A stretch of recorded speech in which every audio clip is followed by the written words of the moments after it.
Israel will vote tomorrow. Prime Minister Benjamin Netanyahu is battling for his political survival. He's the longest-serving prime minister of his country, but he faces at least 3 damaging corruption scandals and a very tough election. Will he survive this electoral test and form a government again? Who is his key challenger? Wion's West Asia Bureau Chief Daniele Pagani reports from Jerusalem.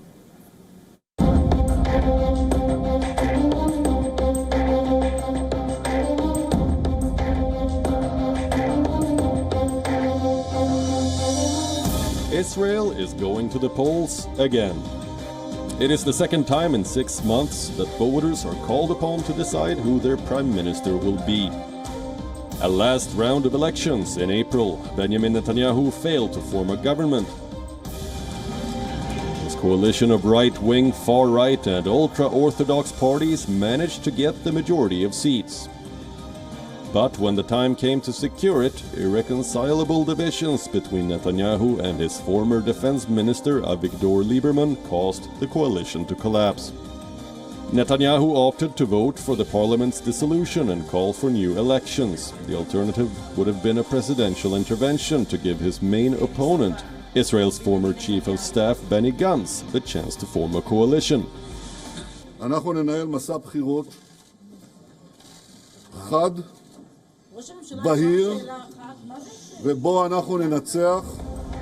Lieberman represents a conservative secular segment of the Israeli society, which demands that all citizens, including Orthodox Jews who are currently exempted, serve in the military. Many Israelis feel it is unfair that Orthodox Jews, who make up 10% of the Israeli population, enjoy the state's security without personally contributing to it. Lieberman's decision to stand firm seems to have gained his party, Israel Our Home, more popularity, making it potentially Israel's kingmaker. Not much has changed since the last elections. Netanyahu is working hard to gather more consensus on the right wing. He pledged to annex Israeli settlements inside the Palestinian territories and paid a visit to the ultra-nationalist settlement inside the West Bank city of Hebron, where 1,000 Jewish settlers live heavily barricaded and armed inside a Palestinian city. איננו זרים בחברון, נשאר בה לנצח. His opponent, Benny Gantz, is courting a more progressive electorate.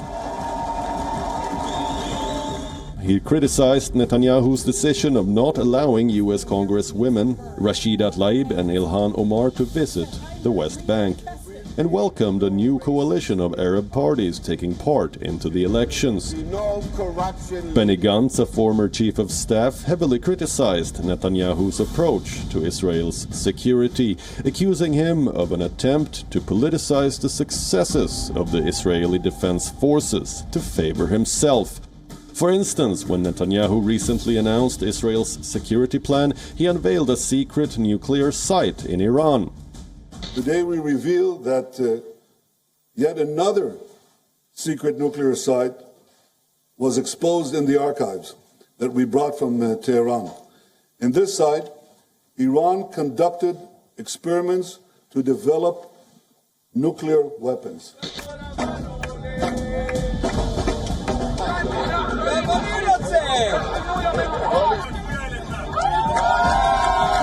Gantz had no generous words for him. He said, quote, "If I was Netanyahu, I would do as much as possible and talk as little as possible. He is doing the opposite, and it is a big mistake." Gantz talks to more secular voters, but he holds the same position as Netanyahu on a range of issues. He believes a solution to the Palestinian-Israeli conflict is not in sight, since Palestinians are not capable of guaranteeing Israel's security.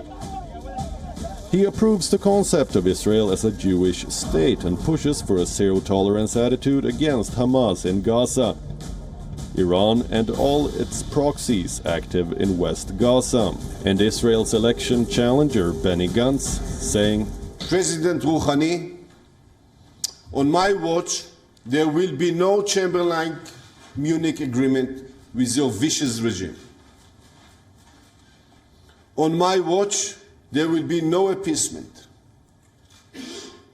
On my watch, Iran will not threaten Israel by taking over Syria, Lebanon, or Gaza Strip. Nor will it undermine pragmatic regimes in the Middle East. On my watch, Iran will not have nuclear weapons. All in all, the campaign of these Israeli elections redo has been milder than the previous. A more disaffected electorate is expected to be more reluctant to go out and vote, and this could turn into a problem for Netanyahu. Many in Israel consider this election unnecessarily expensive and an obstacle to the country's smooth functioning, and blame Netanyahu's ambition. Recent polls started showing the center-left front ahead of Netanyahu's right-wing coalition, a trend which should worry the current prime minister.